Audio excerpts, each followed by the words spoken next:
안녕하세요. 드로잉 샤론입니다. 저의 신간도서 어바운 스케치, 그 중에 오늘은 건물 그리기, 건물과 첨탑 그리기 한번 말씀드려 볼게요. 첨탑을 그릴 때는 요거 되게 중요한데요. 반을 나눠서 정확하게 위로 직선을 그어서 거기 꼭지점을 찍고 탑을 그려주면 균형 있게 그릴 수 있고요. 이렇게 기울기를 통일시켜 주는 게 좋은데, 자, 한번 해볼게요. 이렇게 반을 나누고 탑을 그려주고 기울기를 통일시켜서 시선이 이게 만약에 높이 있으면 비슷할 거고요. 아래로 길게 내려온다 그러면 이제 기울기도 조금씩 바뀌겠죠. 자, 연필 스케치는 여기까지만 이 정도 활용하시고요. 일종의 안전장치라고 할 수도 있을 것 같아요. 그래서 이 정도 아웃라인을 잡아놓은 다음에 펜으로 이렇게 그리는데, 여기서 중요한 게 있어요. 이제 기울기를 맞춰서 이렇게 곡선을 그리고 나서 수직선을 그을 때가 굉장히 중요한데요. 이게 이렇게 연필로 잡아놓고 할 때 실수를 좀 줄일 수 있고, 수직선을 안정적으로 그어줘야 첨탑이 잘 표현이 되거든요. 네, 그래서 그거를 항상 생각하시면 좋을 것 같고요. 제가 수업 시간에도 말씀드리지만 연필을 쓰지 말라는 게 아니거든요. 근데 연필로 스케치를 하시다 보면 그 연필 홀릭이라고 들어보셨나요? 연필 홀릭. 네. 아이 펜화를 그려야 되는데 연필로 끝까지 그린 다음에 심하면 연필로 명암까지 넣고 계시더라고요. 네. 그게 나쁘다는 건 아니지만 우리가 펜화를 그릴 때 조금 자연스럽게 스케치를 하기 위해서, 네, 그렇게 하기 위해서, 그리고 또 펜선을 그을 때 자신감을 얻기 위해서는 끊임없이 시도를 해야 되고, 실패도 해야 되고, 종이도 많이 버려야 되거든요. 근데 그거를 굉장히 두려워하세요. 네. 그래서 그거를 조금, 두려워하지 않으셨으면 좋겠어요. 자, 이렇게 직선을 긋고요. 자, 이런 선은 가볍게 이렇게, 예. 자, 이렇게 해서 탑이 뾰족하게 보이도록. 그 다음에 이런 탑에 있는 창문 그릴 때도 중요한 거는 역시 기울기예요. 기울기에 맞춰서 가면서 이렇게 돌아가 보이는 저쪽은 크기를 좀 작게 그려주는 거. 근데 기울기가 가다가 갑자기 딱 우뚝 서버리면 이런 둥그런 탑의 느낌이 일그러져 보이던가 아주 어설퍼 보이겠죠. 그래서 이런 거는 일종의 그 연습 같은 거, 연습을 좀 많이 해보시면 좋을 것 같아요. 근데 연습 많이 안 하시고 그냥 빨리 멋있게 잘 그려지기를 바라시더라, 이런 말씀을 좀 드려보는데요. 딱 걸렸죠?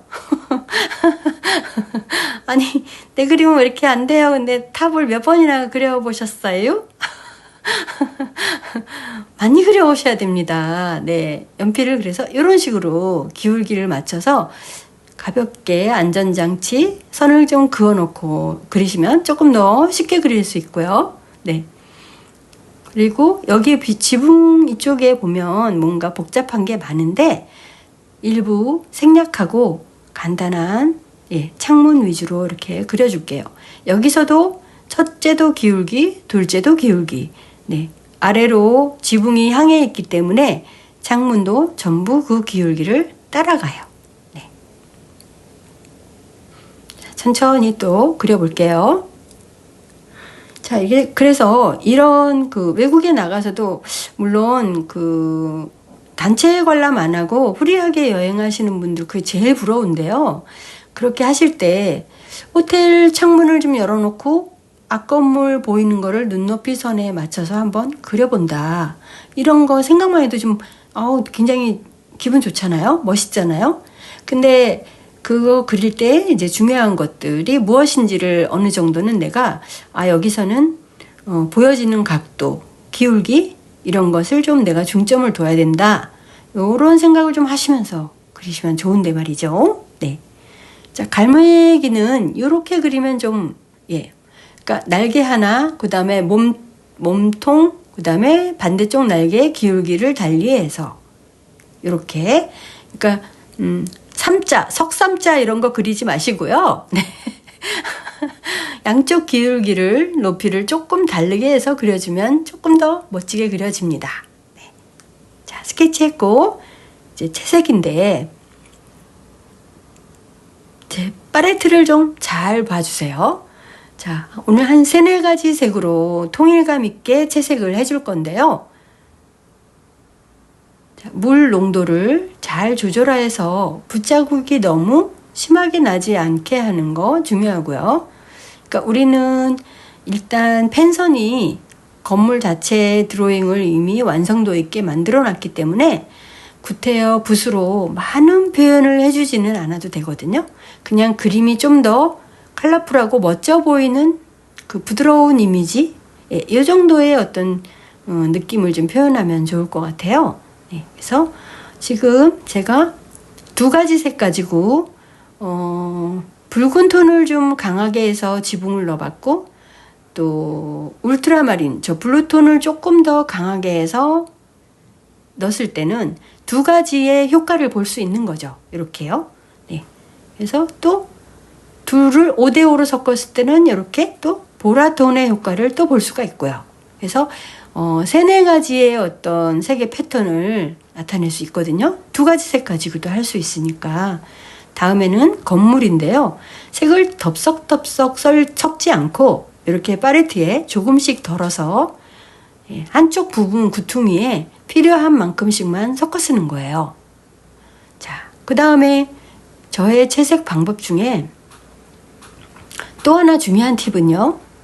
위에 먼저 탑을 칠했던 색들을 여기 여러 가지 색을 갑자기 뜬금없이 한쪽 구퉁이에 노란색, 옐로우 워커, 한쪽 구퉁이에 붉은색 이런 식으로 얼룩덜룩하게 섞는 게 아니라 그 색을 조금 끌어다가 같이 섞어주면 위의 색하고 뭔가 왠지 동떨어지지 않은 통일감을 낼 수 있다 이 말씀이죠. 그래서 밑에 건물이 완전 다른 건물인지는 모르겠으나 그렇지 않더라도 색감을 이렇게 같이 연결시켜주면 같은 비슷한 분위기로 느낌을 좀 표현할 수 있다. 이런 말씀을 좀 드려보고 싶네요. 네. 그래서 제가 우리 그 수업 시간에도 섞을 때 팔레트를 보면 우리 회원님들 청천연색으로 여기 조금 저기 조금 동서남북 8군데 더 이상 섞을 데가 없으면 다른 팔레트로 이사가고 이렇게 하시는데 그거보다는 있는 팔레트의 색들을 조금씩만 변화를 줘서 약간의 변화로 색을 조화롭게 맞추면 여기서 아주 신비한 색들을 이렇게 낼 수 있단 말이죠. 네. 아유, 그게 어려우니까 그렇지. 이렇게 말씀하시겠지만, 뭐, 어딘가에서 막 환청이 들린다, 환청이. 색 섞기가 제일 어려워요. 막, 이런 환청이 막 들린다. 그래서, 색을 조금 더 편안하게 섞는 방법이 동떨어진 색을 그 색깔 하나하나마다 보고 하나하나마다 만들고 이렇게 하지 마시고요. 섞은 데다가 아주 조금만 다른 색을 또 섞어보고, 그러니까 색을 섞을 때 왕창왕창 섞으시거든요. 그래서 마음에 안 들면 또 저 색 갖다가 또 왕창 넣고, 또 마음에 안 들면 이 색 갖다 또 왕창 넣고. 그럼 무슨 색이 나오게요? 똥색이 나오죠. 네, 네. 그래서 그거보다는 조금씩 옆에 덜어놓고 붓으로 끌어다가 조금씩 섞는다. 조금씩. 그래서 색 변화를 조금 자연스럽게 낸다. 이런 생각을 좀 하시면 좋겠어요. 네. 아니, 연습을 일단 해보시라니까요. 네. 자, 하늘 중요한 거. 하늘은 물을 이렇게 물칠을 먼저 해서 붓자국이 덜 나게 하는 거 되게 중요하거든요. 그렇게 안 하고 붓자국이 계속 나면 하늘이 멋지게 칠해지질 않고 조금 매력이 떨어지더라고요. 네, 붓자국이 지저분하게 나면서 이렇게 구름 모양을 자연스럽게 잡는 거하고 붓자국이 벅벅벅 나서 여러 가지 선이 하늘에 나 있는 거하고 굉장히 느낌적으로 많이 다르거든요. 꼭 물칠을 먼저. 물칠을 한다고 또 완전히 홍순하게 하시지 말고요. 네. 적당히. 그 적당히가 참 진짜 어렵죠? 네. 이런 식으로. 그래도 비교적 이렇게 칠하는 하늘의 방법이 조금 더 뭐랄까 간지가 좀 나면서 조금 쉬운 방법이 아닌가 이렇게 생각하는데, 이런 식으로 한번 연습을 좀 해보시길 바래요. 네, 자, 남은 하늘은 이렇게. 그리고 재밌는 거, 이렇게 개성의 표현을 물감이 다 마른 후에 이렇게 해서 마무리해 보세요. 여러분, 구독, 좋아요, 알람 누르고 자주 만나요. 구독은 공짜.